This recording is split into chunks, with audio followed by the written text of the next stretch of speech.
Et même si on n'en est pas encore là, le risque d'une nouvelle guerre est de plus en plus souvent évoqué. Certains ont déjà commencé à s'y préparer. Cela va des internautes qui donnent des conseils pour vivre en parfaite autonomie aux stages de survie. Autant d'initiatives qui peuvent paraître un peu exagérées, mais qui sont pourtant encouragées par le Centre de crise nationale. Justine Roldan-Pérez avec Gaëtan Zanqueta.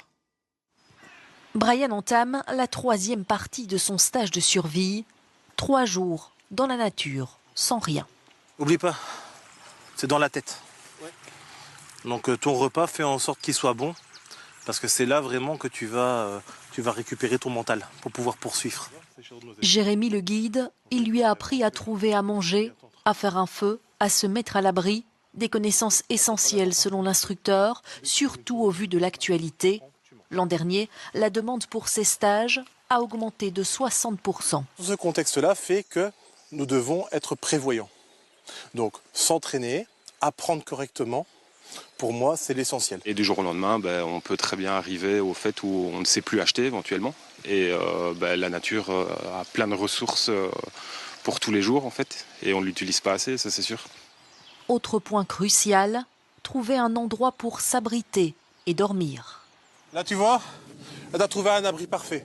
Regarde, rentre un petit peu, tu vas voir directement, on va avoir 10 degrés de différence très rapidement. Tu sens la chaleur là déjà maintenant qui augmente? Jérémy conseille d'ailleurs à tout un chacun d'effectuer des repérages. Donc aller voir des sites et déjà avoir des cartes préparées avec des points de refuge. Il faut déjà connaître des points où vous pourrez être en sécurité, où il n'y a pas trop de passage, où vous connaissez un abri, vous avez des points d'eau et vous savez que la nourriture y est assez présente. La résilience sociétale, c'est quelque chose qui est important pour nous, sur lequel on travaille déjà depuis longtemps. Et donc le fait que le citoyen prenne conscience, ça reste pour nous quelque chose d'important. Donc je pense que se préparer à travers des mesures de base, comme s'inscrire à BiAlert ou préparer un kit d'urgence, c'est une bonne idée. En octobre, le centre de crise a publié sa dernière évaluation. Le risque géopolitique y est bien présent, notamment au travers de la désinformation et du sabotage.